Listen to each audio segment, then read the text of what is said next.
এটা হচ্ছে ওদের মাছ, ভিজাতে হবে কারণ মাছ কাটা নেই, এখন কেটে তারপরে হচ্ছে ওদের খাওয়াতে হবে। ভিজা রাখি, তারপরে হচ্ছে ভাতের চাল দিয়ে দেব।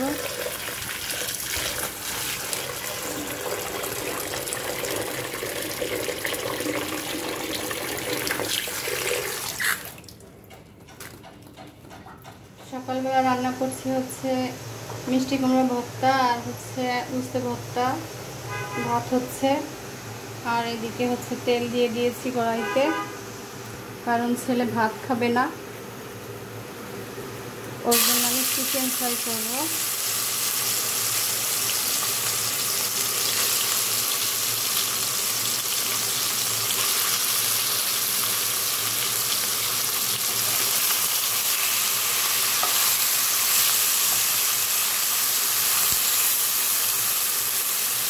এরকম ছোটো ছোটো পিস করে দিতে হয়, নাহলে খেতে চায় না।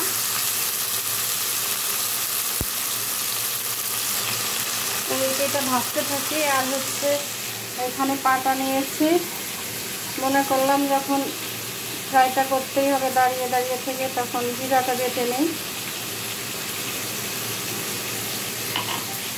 এক কাজে দুই কাজ হয়ে যাবে, রান্না করবো সেই দুপুরবেলা যদিও, এখন বেটে নিচ্ছি।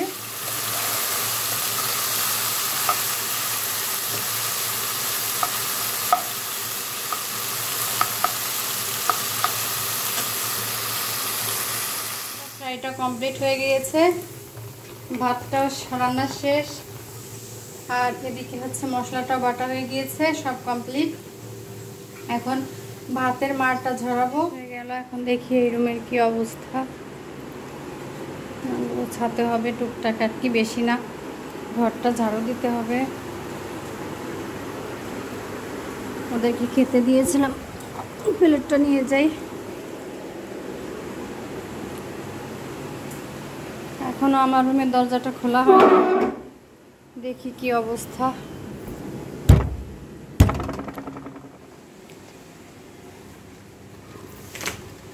দেখো বাইরের অবস্থাটা কিভাবে, বৃষ্টি হচ্ছে, এত সুন্দর বৃষ্টি হচ্ছে সকাল থেকে, ভোরবেলা থেকে আর কি।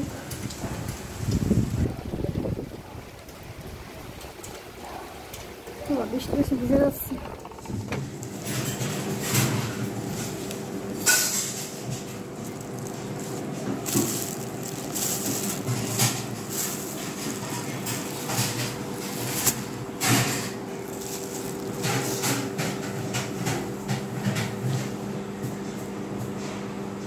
এই হচ্ছে এইগুলা কি যেন উস্তেগুলো হচ্ছে ছাদে ধরছে, আমার দারোয়ান চাচা আমাকে দিয়ে গেল।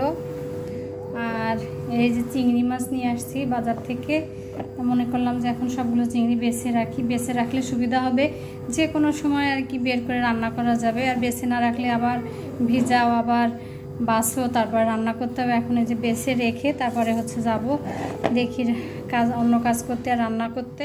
সব চিংড়ি মাছগুলো বেছে নিয়েছি, এখন বেছে নিব কচুরলতিগুলো। আর এই চিংড়ি মাছ বাছতে অনেক সময় লেগেছে, এখন কচুরলতি বাছতে অনেক সময় লাগবে। আজকে দিনটা মনে হয় কেটে যাবে এগুলো বাছতে বাছতে।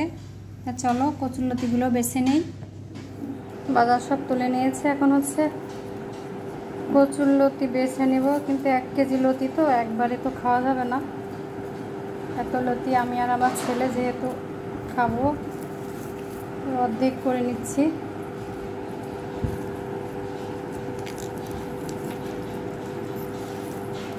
দুই ভাগ করে নিই।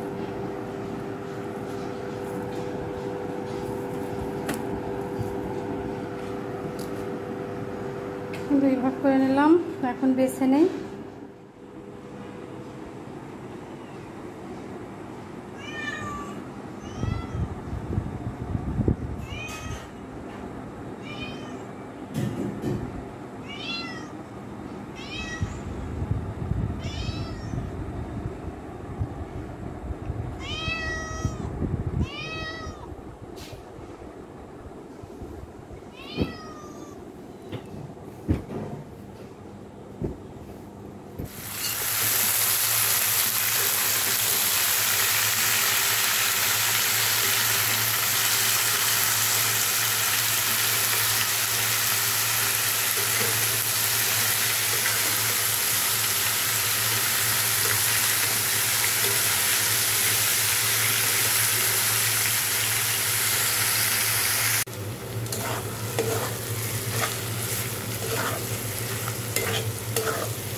আসসালামাইকুম বন্ধুরা, কেমন আছো তোমরা? আশা রাখি খুব ভালো আছো। আমিও তোমাদের দেওয়া আল্লাহর রহমতে ভালোই আছি। সকাল থেকে কি কি করলাম সেটা দেখতে পেয়েছো। আর আমি রান্না করতেছি ডিমের ঝোল, ডিমের কারি আর কি, আর কচুরলতি, আর এটা তিল পাতা। এটা কে কী খেয়েছো জানি না। এটা তিল পাতা, সরি, এটা চাল কুমড়া পাতা দিয়ে তিল, সরিষা আর সব ধরনের মশলা দিয়ে এটা এভাবেই করতে, তেল ছাড়া। এটা খেতে কিন্তু ভীষণ মজা লাগে, আমার কাছে লাগে আর কি। কার কাছে কেমন লাগে জানি না, হয়তো অনেকেই খাইনি, আমিও আগে কখনো খাইনি। তবে এই বাসায় এসে প্রথম খেয়েছিলাম, খেতে আসলেই মজার।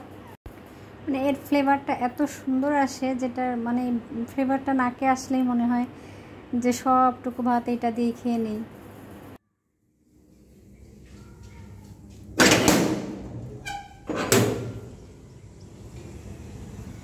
বৃষ্টিটা একটু কমছে, চলো একটু ছাদে যাই। চাচা বললো যে ছাদে গাছে নাকি পানি জমে আছে। আমাকে বললো যে দেখেন আপনার কোনো গাছে পানি জমে আছে কিনা, কারণ নিচে নাকি ডেঙ্গুর লার্ভা পাওয়া গেছে। এজন্য ছাদে আসলাম। আর আসলে আমার তেমন কোনো গাছ নেই ছাদে, আমার শুধু একটা লেবু গাছই আছে। তা আমার এই গাছের গোড়ায় পানি জমার কোনো কথা না, তারপরেও আসলাম। বলা তো যায় না কখন কোথা থেকে কি হয়ে যায় আর কি। কি অবস্থা, বৃষ্টির পানি চারপাশ দিয়ে জমে আছে। আর দেখো ছাদে কত সুন্দর গাছ হয়েছে, যদিও ওইগুলো আমার গাছ না, অন্য মানুষের গাছ। কি সুন্দর ফুল ফুটে আছে, যত্ন করলে আসলে অনেক কিছুই হয়। এই গাছগুলো এখানে কি ফাঁকা ছিল, আর গাছগুলো যা ছিল বিচ্ছিরি, এখন তো মানে অনেক সুন্দর গাছ হয়েছে। আমি এখান থেকে দুটো পাতা নিয়ে যাই, পাথরকুচির।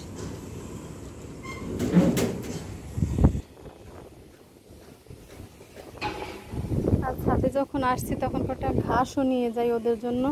বৃষ্টির ভিতরে তো ওরা আসতে পারছে না ঘাস খাওয়ার জন্য নিয়ে যাই ঘাসগুলো।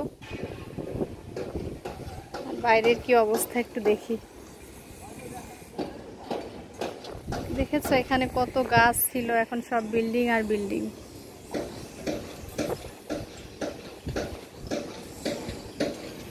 এইদিকে তাকালে একেবারে এই মরুভূমি, মানে হয়ে গেছে, কংক্রিটের সব কিছু। আর আগে এখানে তাকালে শুধু গাছ দেখা যেত, সবুজ আর সবুজ।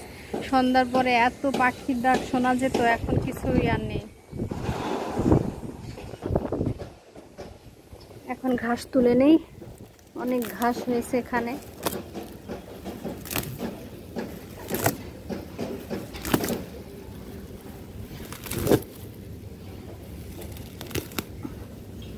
বাবারে বাবা,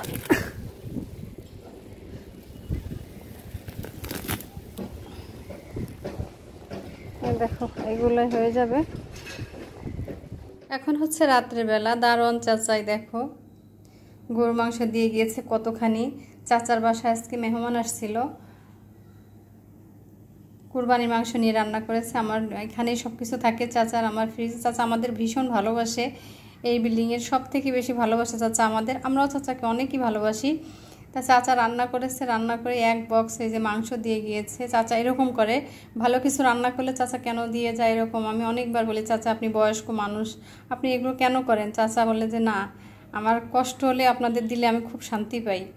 তাই যে দেখো আমার মেয়ের বাসায় নেই, কিন্তু আমার মেয়ে আবার চাচার রান্নাটা ভীষণ ভীষণ পছন্দ করে।